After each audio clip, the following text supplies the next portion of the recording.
जो आपकी कब्रें मिली हैं, उन कब्रों में मृतकों के साथ सामान भी मिले हैं, उतना तो दफनाया गया है, उसके साथ सामान मिला है। तब वो चीज़ें जो लोग अपने दैनिक उपयोग में खाते थे, तब जो दैनिक रूप से उपयोग करते थे, उन चीज़ों को भी दफनाया जाता था, उसके साथ मृतकों के साथ। इनका मानना था कि शायद परलोक में भी ये चीज़ें चली जाएँगी इसी कब्र के साथ या इस मरे हुए व्यक्ति के साथ, और इसका उपयोग वो लोग उन स्थान पे करेंगे जहाँ वो मृत्यु के बाद जाएँगे। मतलब परलोकवाद की विचारधारा यहाँ पे है। क्या मृत्यु लोक के बाद भी जीवन होता है? इस तरह की विचारधारा भी इन लोगों के पास है।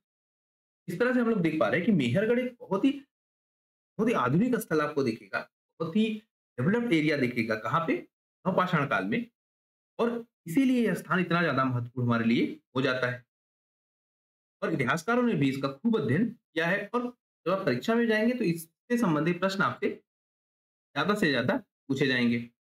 अब हम देखें, विदेशों में भी कुछ स्थल हैं, जैसे फ्रांस में देखिए, टर्की में देखिए। फ्रांस में भी आप देखेंगे कि गुफा में चित्रकारी मिलेगी। तुर्की में भी आपको देखेंगे, जो चलात नामक स्थान है, यहाँ पे आपको चित्रकारी मिलेगी। ये जो फ्रांस वाला है, इसकी खोज कब हुई? लगभग 100 साल पहले हुई, और स्कूली छात्रों ने इसको ढूँढा है। और ये जो चित्र है, लगभग 20,000 से लेके 10,000 साल पहले के हैं, और इनमें जानवरों के चित्र आपको मिल रहे हैं। तो आप एक पैटर्न देखिए, ये जो भारत में भी आपको चित्रकारी मिल रही है, उनमें जानवरों के चित्र ज़्यादा हैं। तो विदेशों में भी चित्र मिल रहे हैं, उनमें भी जानवरों के चित्र ज़्यादा देखने को मिल रहे हैं। फ्रांस में देखिए चित्र बन रहे हैं, तो उस समय तो कनेक्शन ऐसा था नहीं कि फ्रांस के लोग और भारत के लोग आपस में जुड़े हुए थे, उनमें वार्तालाप होती थी। लेकिन चित्र में आपको एक सिमिलैरिटी देखने को मिल रही है, फ्रांस के चित्रों में भी और भारत के चित्रों में भी। और ये लोग भी क्या कर रहे हैं, लौह अयस्क और चारकोल का प्रयोग कर रहे हैं। भारत में लौह अयस्क नहीं मिलेगा, ये चीज़ आप ध्यान रखिएगा। भारत में लौह अयस्क के चित्र नहीं मिलेंगे, चारकोल का प्रयोग तो होगा, लेकिन आप भारत में देख रहे थे कि सबसे ज़्यादा क्या लाल रंग और सफ़ेद रंग प्रयोग हो रहा है। चारकोल कैसा होगा? काले रंग का। चारकोल का प्रयोग होगा भारत में, पर कम होगा। सबसे ज़्यादा क्या? लाल और सफ़ेद रंग होगा, और इनके चित्रों में एक खास चीज़ क्या है? लौह अयस्क इनको मिल रहा है। अगर हम ये टर्की वाले स्थल की बात करें, तो यहाँ से कई स्थानों से चीज़ें लाई गई हैं, मतलब दूर-दराज के क्षेत्रों से यहाँ चीज़ें लाई गई हैं और उनका उपयोग किया जाता था। ये साक्ष्य मिल रहा है, लेकिन पहिए वाले वाहन का विकास नहीं है। तो यहाँ प्रश्न है, ये दूर-दराज के क्षेत्रों से इन सामानों को लाते कैसे? जब बहुत दूर से सामान लाना होगा, तो आपको यातायात के साधनों की आवश्यकता होगी। लेकिन पहिए का आविष्कार तो हुआ नहीं है, और पहिए वाले वाहन यहाँ मिल नहीं रहे थे। हम टर्की की बात कर रहे हैं। तो ये लोग सामान को एक स्थान से दूसरे स्थान तक ले कैसे जाते थे, इस विषय में चर्चा है। तो हमने ये देखी कि फ्रांस और टर्की जैसे स्थान, एशियाई स्थानों पे भी नवपाषाण काल के स्थल मिल रहे हैं। अब ये लोग क्या कर रहे हैं, सीरिया से देखिए पत्थर ले आ रहे हैं, टर्की से सीरिया से पत्थर ला रहे हैं, लाल सागर से कौड़िया ला रहे हैं, भूमध्य सागर की सीपियाँ ला रहे हैं। तो बहुत दूर-दूर से ये लोग सामान लेके आ रहे हैं, और उसी के साथ आप देख पा रहे हैं कि पहिए वाले वाहन का प्रयोग नहीं कर रहे हैं। तो क्या नाव का विकास हो गया था? ये देखने वाला तथ्य है। उसके साथ-साथ नाव के अलावा, क्योंकि नाव तो पानी में चलेगी, तो आंतरिक परिवहन, जो आपका आंतरिक परिवहन है, उसमें ये लोग किन साधनों का प्रयोग कर रहे हैं, ये भी हमको जानना चाहिए। इतिहासकार इन सारे विषयों पे अध्ययन अभी भी कर रहे हैं।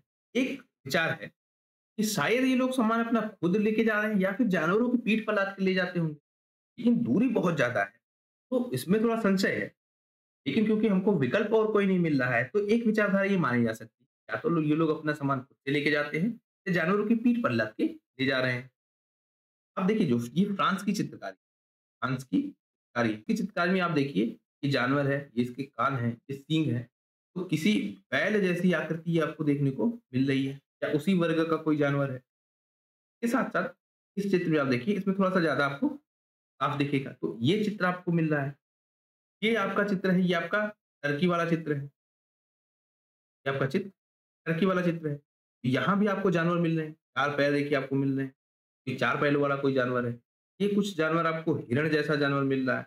ये कुछ आपको क्या है, मनुष्यों के चित्र भी मिल रहे हैं। इस तरह से महिलाओं के चित्र आपको देखिए मिल रहे हैं। तो इस तरह से डिफरेंट चित्र आपको देखने को मिल रहे हैं। कहाँ पे? फ्रांस में भी और टर्की में भी। और जब आप इस वाले चित्र को देखिए और इसका कंपैरिज़न करिए आप भीमबेटका के चित्रों से आपको काफ़ी हद तक समानता मिलेगी। लेकिन इनमें क्या है, चारकोल का प्रयोग बहुत ज़्यादा है। चारकोल का प्रयोग।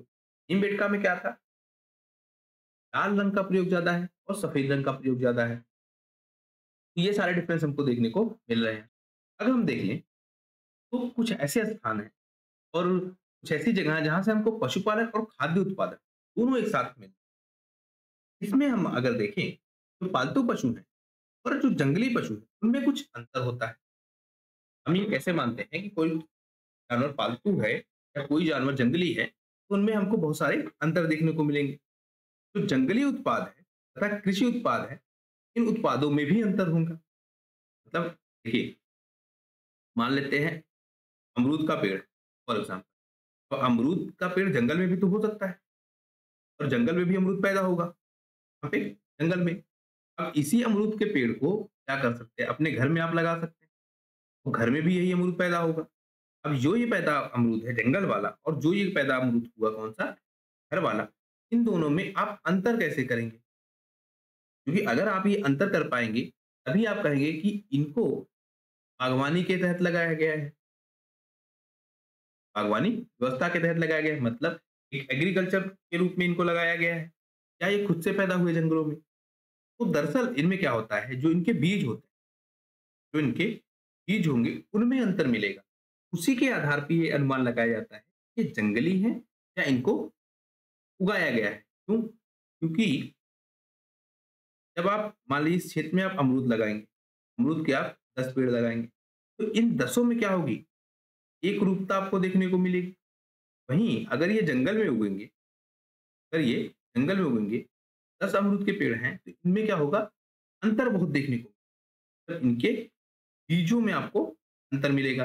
तो इसी अनुमान से ये पता लगाया जाता है कि ये जो एग्रीकल्चर किया गया है, ये जो उत्पाद है, ये कृषि व्यवस्था के तहत है या जंगली उत्पाद है। इस तरह पशुओं में भी अंतर किया जाता है। हमने जैसे आपको पीछे बताया था कि दांतों के आधार पर पशुओं का अंतर किया जाएगा। तो जो आपके पशु हैं, उनमें शारीरिक आकार, उनकी अस्थि व्यवस्था, उनके जबड़ों में आपको अंतर मिलेगा।